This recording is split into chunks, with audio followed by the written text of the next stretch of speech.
This is a production of PBS Charlotte.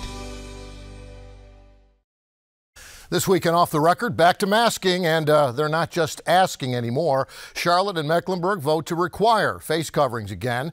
Meanwhile, COVID closes the government center again and cancels a concert at the stadium this week. And it's back to school at CMS next week as COVID cases keep rising. Also, some local churches are now offering religious exemptions for the COVID vaccine. Plus, a new name for a Charlotte street as the city erases old names that honor the Confederacy, and new census numbers show us where we're growing, where we're shrinking, and where we're getting more diverse. Lots to talk about this week next on PBS Charlotte.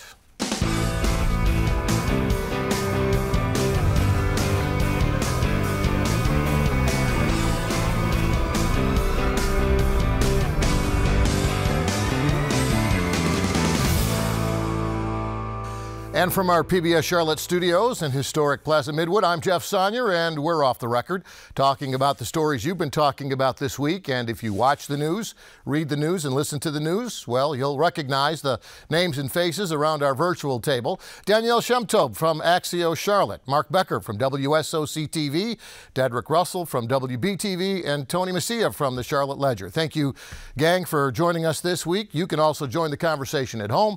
Just email your questions and comments to off the record at WTVI.org. Well, back to the future.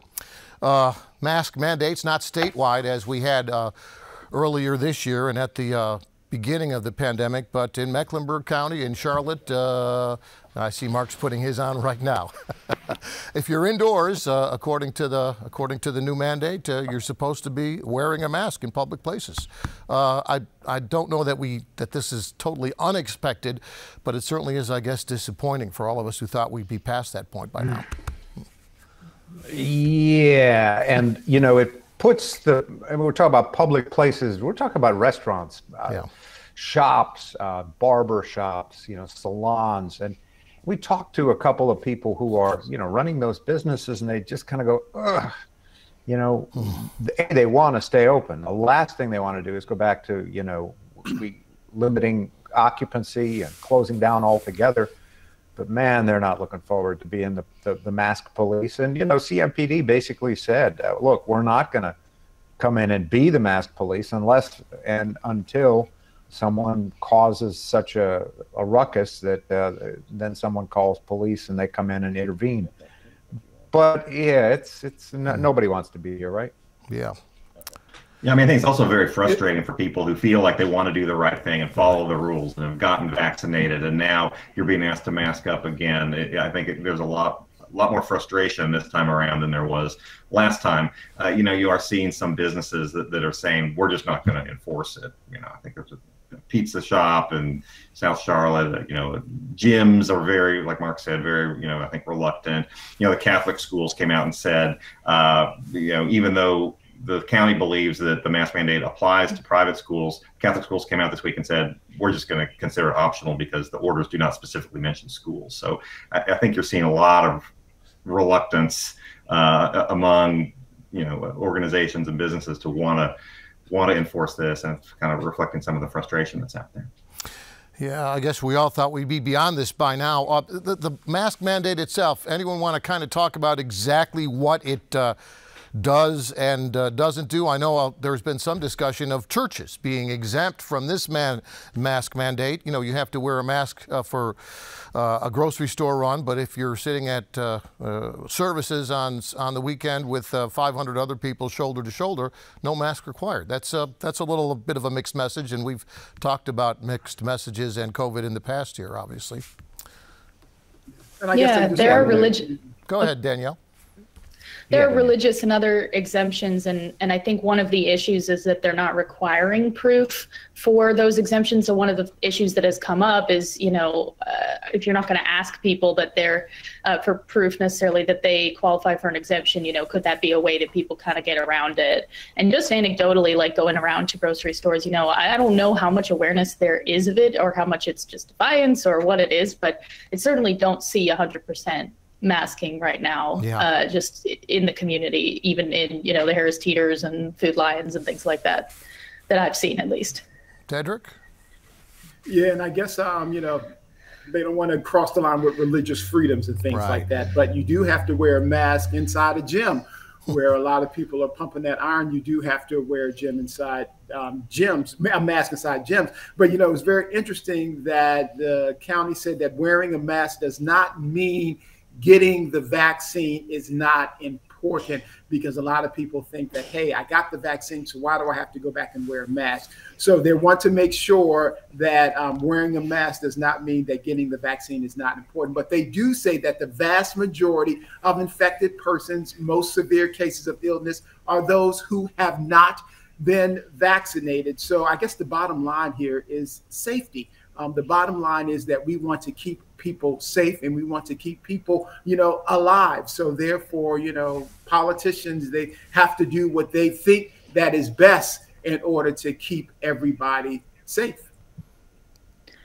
Yeah, and I think too that, you know, they don't really know fully, but they know that for sure you can transmit the virus even if you are vaccinated. And of course, with the Delta variant, they don't know exactly what the efficacy is right now against the Delta variant specifically. We know that it's slightly lower than it was. And so I think with the concern between the unvaccinated and the fact that, you know, if you're vaccinated, you can either transmit it or even, you know, possibly get it, though it is still a very small percentage of cases and it's still overwhelmingly science says you should get vaccinated, I want to emphasize. But, you know, I think that's part of the reasoning that they're giving in terms of doing this.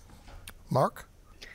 Yeah, and when you look at where we are, just step back and look at the numbers, 6,000, 7,000. We had one day this week where we had 7,000 positive cases and a positive case rate of 13%. I mean, even with the vaccine, you can understand we've got to do something. I think that's the overwhelming feeling. And when we were here last year, the numbers weren't as bad and we still had more strict protocols. You know, restaurants weren't even at, you know, full capacity if they were allowed to open for indoor dining at all. So I think we got to the point psychologically where we said, okay, we're done with this. We're good. We're moving on. We got the vaccine.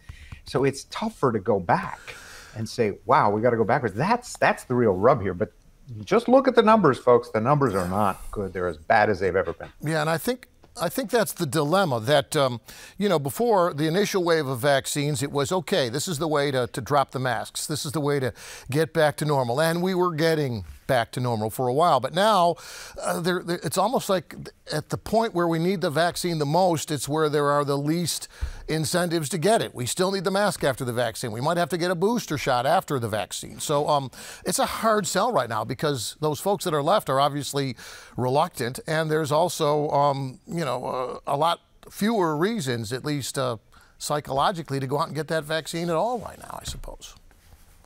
Yeah, I mean, and one of the other frustrating things is it sort of raises in your mind, how does this all end? I mean, if people who have the vaccine are now getting COVID and spreading it, even if you have more people getting the vaccine, are we going to be in this kind of a situation, I mean, for months or for years? I mean, the promise in a lot of people's minds earlier this year seemed to be, well, you get the vaccine, enough people get the vaccine, it's over. And it's pretty clear it's not going to be over for a while. This is going to be with us for a while. And so how do we manage through this? How do we adapt to this? You know, these are all sort of things that are, you know, in the minds of the public and of policymakers. Dedrick? Yeah, the incentive should be, you know, we want to stay alive and we don't want to be in the hospital. Right. You know, this week I'm attending the National Association of Black Journalists convention. And yesterday, Dr. Fauci addressed the journalists in the room. And he was saying that we have to crush COVID-19. We have to crush it.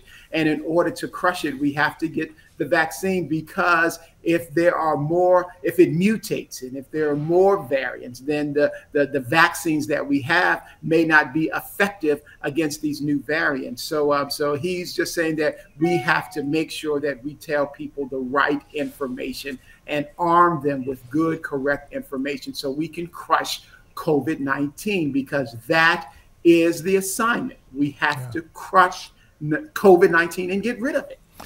Yeah, regarding the vaccines, I know that Garth Brooks canceled his concert this week in Charlotte, rescheduled 4 times, finally decided let's give the money back to those 75,000 people who bought tickets. But Live Nation, as we mentioned last week, is now requiring concert goers to have a vaccine or a negative test. Merlefest up in Wilkesboro is also going to require vaccines or negative tests from its concert goers. That's a several-day festival with 30, 40,000 people. I'm assuming we may see more and more of this, and it raises the question about the NFL. The Panthers back in the stadium this weekend in front of what's supposed to be a full house. They require masks indoors, but no masks outdoors. Other NFL teams have either done it or are looking at possibly requiring vaccines for ticket buyers and fans who want to attend in person. Do you think we're going to see more of that? You know, obviously we've seen it from employers. What about event holders and planners and, you know, basically making the vaccine an incentive if you want to go see things or attend things or you know, your entertainment venues, that sort of thing? Short answer is probably yes, but I don't know how much, because people are pushing back. I talked to someone who said, look, I got the vaccine. I don't know why I have to do all this. Put the masks back on, and I'm sure I'd get into the event, but there could be a lot of pushback. And so I think we're going to see more, I think, but I don't know how much more. One more thing about vaccines I'd like to talk about quickly. Religious exemptions. I know, Danielle, you mentioned it earlier. St. Patrick's Cathedral, Catholic Church here in Charlotte, on their Facebook page this week, they posted a form and told parishioners if they were interested in a religious exemption from the vaccine, there's a process. The diocese made it clear they're not promoting exemptions or opposing vaccines. In fact, they say the church and the Pope and the diocese support the vaccine, but they're outlining the process for folks who might want to go down that route, especially with their employers. Other churches say they'll give you an exemption if you want one. That's, I guess, the next line in the sand. I hate to use the cliche, but that may be the next battleground when it comes to vaccines, in particular among employers. Any thoughts on that before we move on to other subjects? Danielle? Oh, yeah, sure. I mean, I think it is going to become a major issue. It remains to be seen. You know, there are allowances for religious exemptions for lots of vaccines right now. There are, of course, parents who, even before COVID came around, you know, don't vaccinate their kids for various reasons, and that's allowed. I think it's a small percentage, at least in terms of other vaccines, if you look at the data of people, for example, who don't vaccinate their kids, just using that as a microcosm. But, of course, this vaccine has been a lot more politicized, so I do think, you know, it remains to be seen how many people will choose that option. I think the more you make it difficult for people, the more likely they are to get vaccinated. I mean, you know, if you have to go through all these steps to request an exemption and everything, you know, that is a lot of paperwork and whatnot. So I think we'll see how it goes. I know that that's one option, for example, that universities that have mandated vaccines have allowed people to do. And it seems like those universities still have fairly high vaccination rates, even with allowing people to ask for those. So, you know, we'll see how many people actually choose that route, but I'm sure it will be a route among some folks. Really thought we'd be talking about COVID in the past tense by this point in August, but obviously it's topic number one every week and for the foreseeable future, I suppose. That's too bad, but that's the reality we're dealing with right now. Let's move over to City Council and their discussion this week of Confederate names. I guess it wasn't technically a council meeting, but the city acted on what it had been moving forward on for months now, and that is finding those names on those streets and other places that honor either Confederate leaders or white supremacists, and changing those names to something more appropriate for the folks who live on those streets and work on those streets. The first one was this week. Jefferson Davis Street is no longer Jefferson Davis Street, now Druid Hills Way. Anyone want to talk about this process and where we are and where we're headed on this particular issue? Well, you have to remember this was a unanimous decision from City Council, bipartisan, Republican and Democrats. So they realize that, you know, that we're in a space now where we have to do the right thing. You know, having Jefferson Davis, who was a Confederate leader and a white supremacist, have that name in a predominantly, African American neighborhood, that just just was not a good thing. So therefore, the new street will be unveiled next month. And so a lot of people thinking there are 9 more streets to go. And I guess we're in this space because of what happened to George Floyd. It was a racial reckoning, and it just touched everybody all around the world, from changing the names of schools to changing the street names, that people are thinking that is the right thing to do. And more name changes will come. Danielle? Yeah, this is a movement that definitely really gained a lot of steam after the murder of George Floyd. For one, well, of course, there's been a movement for a long time. I was at UNC during Silent Sam. Of course, there's been a movement for a long time to remove Confederate monuments, especially in recent years. But the city, right after George Floyd, formed a commission essentially to study all of the monuments and street names and other, markers to the Confederacy. And it's a fascinating report. They essentially found that any street dedicated before the late 1800s or so was essentially named after somebody who either owned slaves or was tied to slavery, it's in some regard. And so they focused particularly on people who were leaders of the Confederacy or the white supremacist movement, 1898, Wilmington coup, of course. So, they kind of focused on those as the priorities for right now. And that's how they came up with the 9 names. They also include, names like Aycock, and who was big as well in the white supremacist movement. So, it's definitely been a fascinating process just from a history perspective. And the last year has seen, I believe it was almost 100 Confederate monuments that have been moved across the country, according to Southern Poverty Law Center.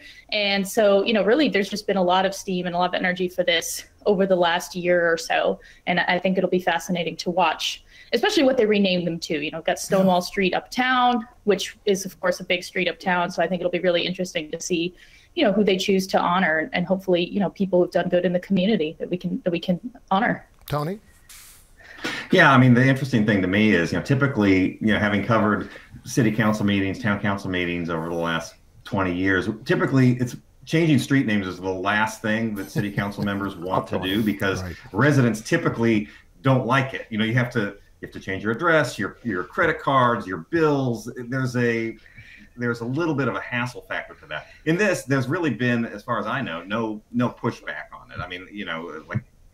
Like Diptrick was saying, having Jefferson Davis named in a black neighborhood is not a great idea. And I don't know who's going to stand up and say, I love Jefferson Davis Street. But, it has been interesting. Typically, when you change these names, there's pushback. We haven't seen that this time, but we're going to get into some of these bigger street names. Stonewall, there's development 550 on Stonewall.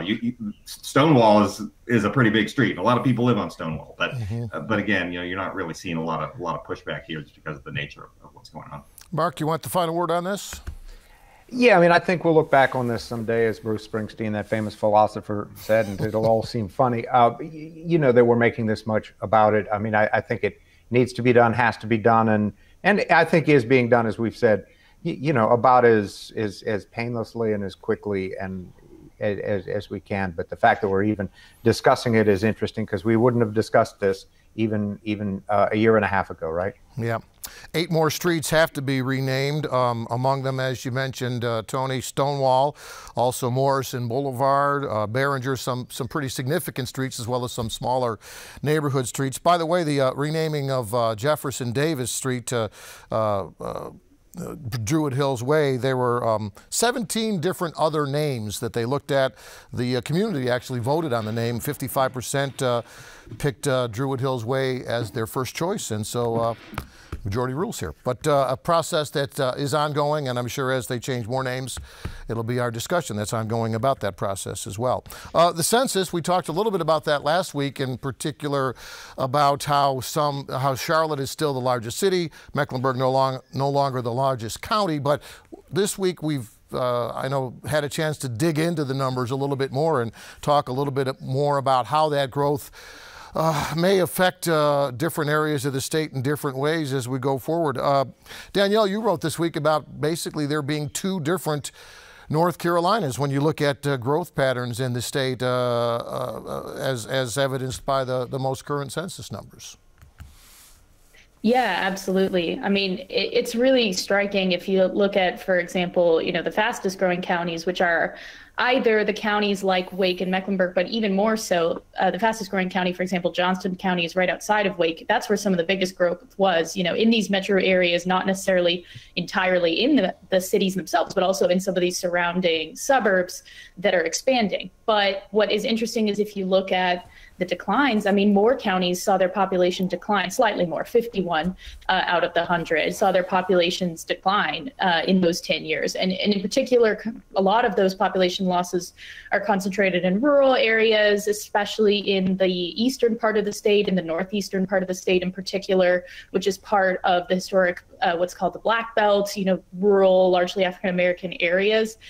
Tyrell County was the largest drop in the state out of any county, and also one of the largest population drops in the country of any county. And so you're really seeing the exacerbation of this trend of people leaving rural areas and going to metro areas. There are a few exceptions. There are some counties that are, for example, retirement destinations or tourism areas that did see growth that are more rural, but for the most part, it's really just exacerbating that urban-rural divide, and I think that will have really fascinating implications for politics and just for our society in general. Yeah, I want to come back and talk about the political thing in a moment. I know that generally we have the reputation as being a fast-growing state, but as you said, Danielle, it's not all of the state that's growing. Some of it is, some of it isn't.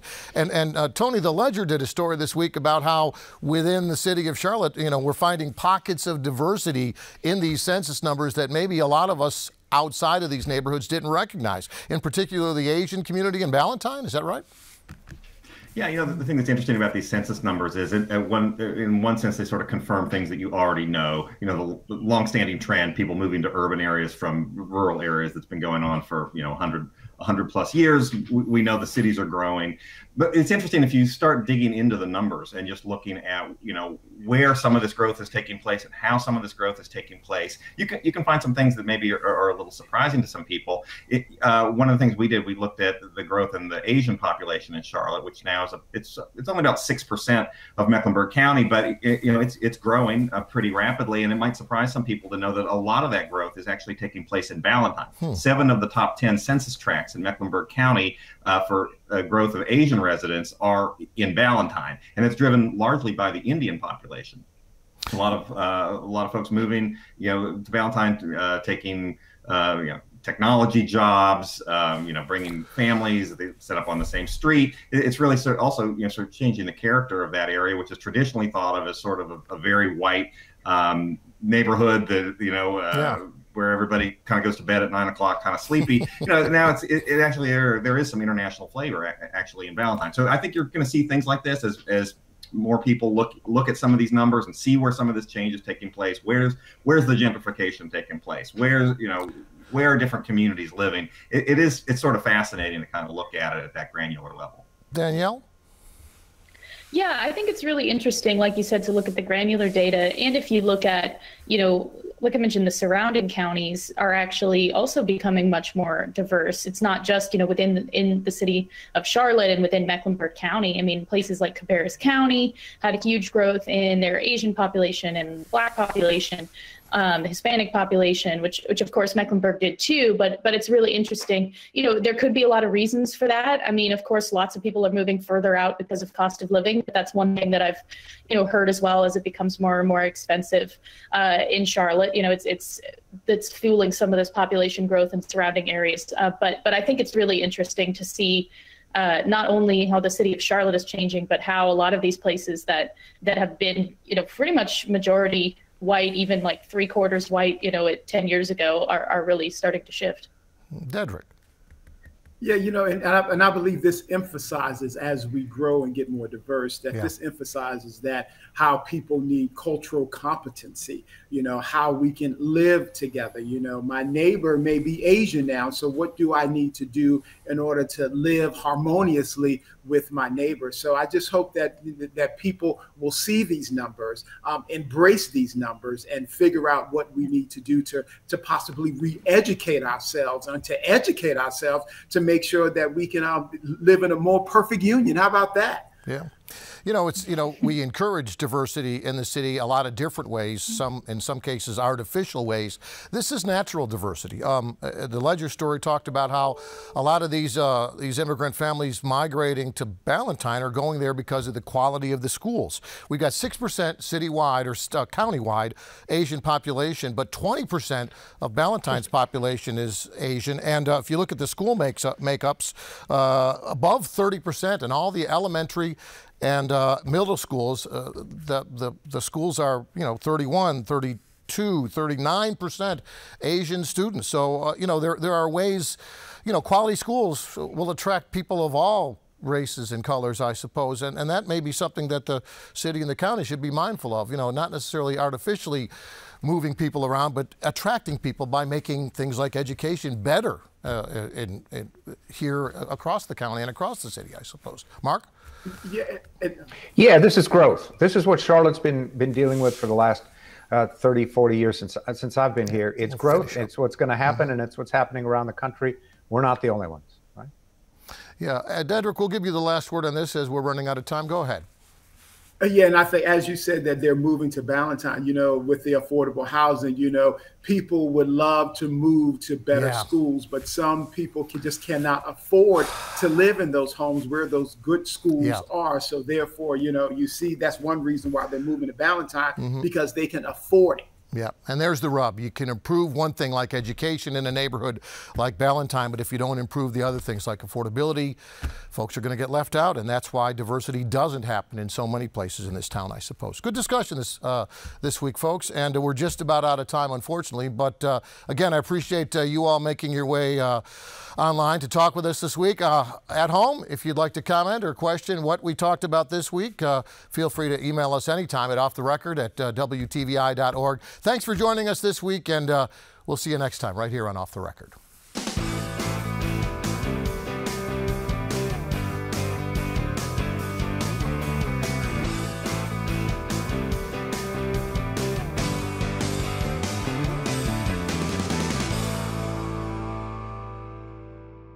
A production of PBS Charlotte.